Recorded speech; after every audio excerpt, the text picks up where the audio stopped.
Hey everybody, it's Dr. Sam Robbins, and today's topic is about artificial sweeteners and if they cause cancer, and this is based on a new study. Now, a lot of people do consume artificial sweeteners, such as diet drinks and soda, or maybe what they put in their daily coffee or tea, in addition to many health products such as protein powders or protein bars and so forth containing artificial sweeteners. Now, some experts say that artificial sweeteners are horrible for you, and they're bad for your brain and your heart and your gut and your mood and so much more. Then other experts say that they're, totally fine, and if there were problems, millions of people would be dying left and right. For example, one common and popular artificial sweetener is aspartame. The brand name or popular name for it goes by NutraSweet or Equal.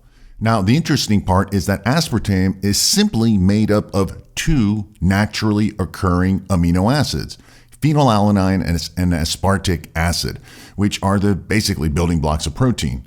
The only unnatural part is that the phenylalanine in aspartame has been slightly modified by adding a methyl group, which gives aspartame its sweet taste.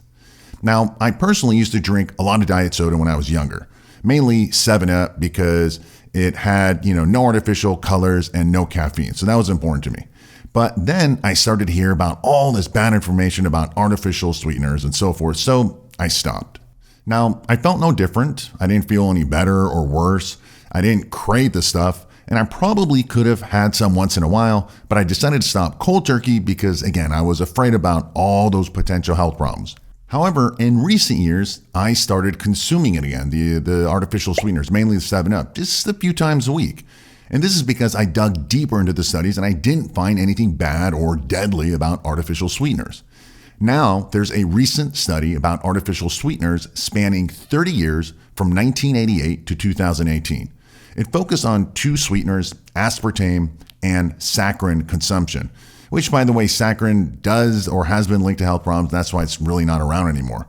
But to make a long story short, the research found that there was no association between higher intake of low-calorie sweeteners and overall cancer mortality risk.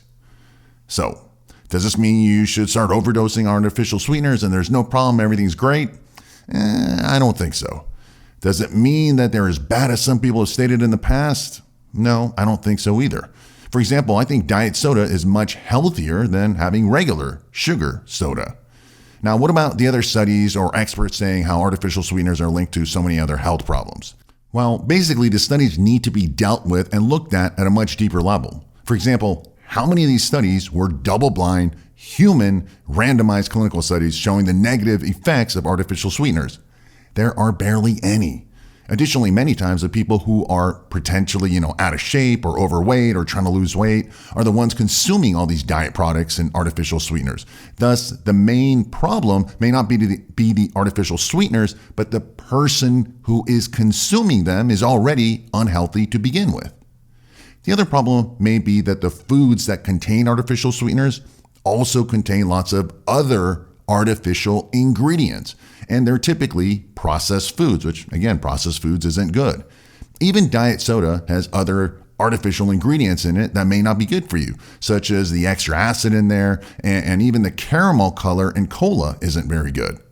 Anyway, the bottom line is that I don't think artificial sweeteners are nearly as bad as some so-called experts say they are. And based on this new 30-year study, there's no link to artificial sweeteners and cancer. So do what you want with this information. My suggestion is always to be as natural as possible. However, if you want to consume a little bit of artificial sweeteners from time to time, go ahead. You can even select more natural sweeteners if you want, such as stevia, which I also use. In all honesty, there's a lot of other bigger problems to worry about.